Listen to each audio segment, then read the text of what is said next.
একটা ভালো প্রশ্ন আমাকে করেছেন যে এআই দিয়ে কি করে বিজ্ঞান শিখব। আমার একটা অ্যাকচুয়ালি ওই জীবন জীবিকা ইউটিউব চ্যানেলে অনেকগুলো প্রায় 50-এর বেশি ক্লাস আছে আমার সায়েন্সের ক্লাস। সেখানে আমি তখনকার দিন তখন চ্যাট জিপিটি আরও অনেক পড়ছিল, এটা 2 বছর আগের তোলা ভিডিও বা বোধহয় 1.5 বছর আগের তোলা ভিডিও।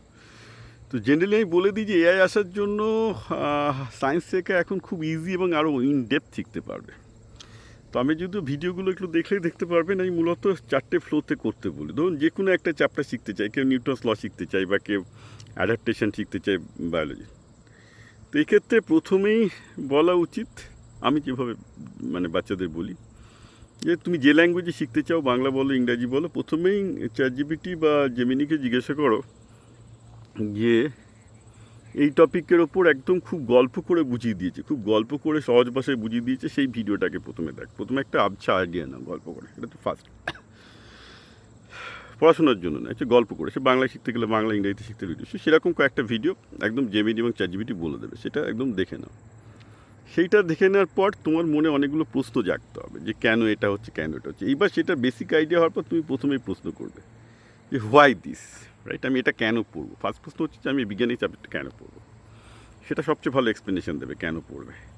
কেন থেকেই পড়ার পর তারপরে সেকেন্ড প্রশ্ন হচ্ছে আমি কীভাবে পড়বো, how how how do I to read this.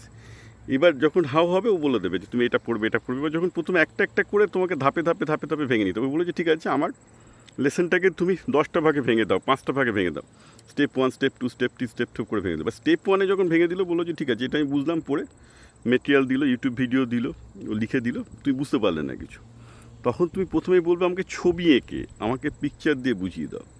সঙ্গে সঙ্গে তোমার জন্য স্পেশালি গ্রাফিক্স করে এআই বুঝিয়ে দেবে, ঠিক আছে।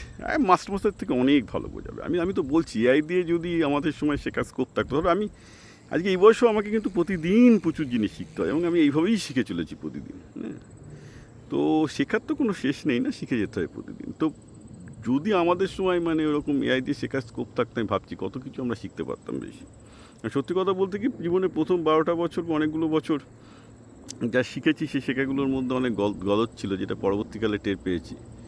কেন গলদ ছিল? কারণ ওরকম মাস্টারমশাই পাওয়া মুশকিল ছিল। মাস্টারমশাইদেরও তো নলেজ অত ভালো নয়, তো ইয়ে করতো না।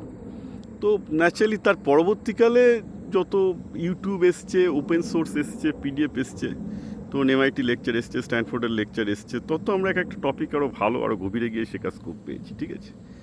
এটা কিন্তু খেয়াল রাখতে হবে যে অনলাইন রিসোর্সের কোয়ালিটি যা ভালো হবে। আর আমি এই আইটি যেই জন্য যে রিসোর্সগুলো থাকে ফিজিক্সওয়ালা বা অন্য যেগুলো রিসোর্স, এইগুলোকে পছন্দ করি না। Don't do that. যখন এক্সামের জন্য বসতে হবে সেগুলো পরে যাও, বিকজ ওগুলো দিলে তোমরা বেসিক্যালি জিনিসপত্র শিখবে না। ওগুলো পরে, ওটা এক্সামের জন্য লোকে ট্রিক শেখাবে কী করে মাল্টিপল চয়েস কোশ্চেন করতে হয়। থিওরি শিখতে গেলে একদম বিশুদ্ধ লেকচার দিয়ে স্টার্ট করতে হবে। Then once you get to know the details, এটাকে টেস্ট করার জন্য যখন অ্যাপ্লিকেশানে আসবে, দেন ঠিক আছে, তোমরা ফিজিক্স চালাই বলো, অন্য জায়গায় বলো, যেখানে গিয়ে পারবে সেখানে জিনিসগুলো শিখে নেবে। বাট শুরুতেই ওটা করো না, শুরুতে একদম বিশুদ্ধভাবে বিজ্ঞান শেখো। বিজ্ঞান বিশুদ্ধভাবে শেখার মধ্যে বিশাল আনন্দ আছে। ইনফ্যাক্ট আমি একটা জিনিস বলতে পারি, যদি একবার বিজ্ঞান শেখার বিশুদ্ধ আনন্দ কেউ পায়, সে প্রেমিক বিসর্জন পর্যন্ত দিতে পারবে। কারণ একটা বিজ্ঞান শেখার মধ্যে যে আনন্দ পাওয়া যায়, সেটা প্রেম করেও বা পণ দেখেও পাবে না, আমি এটা গ্যারান্টি দিয়ে বলছি।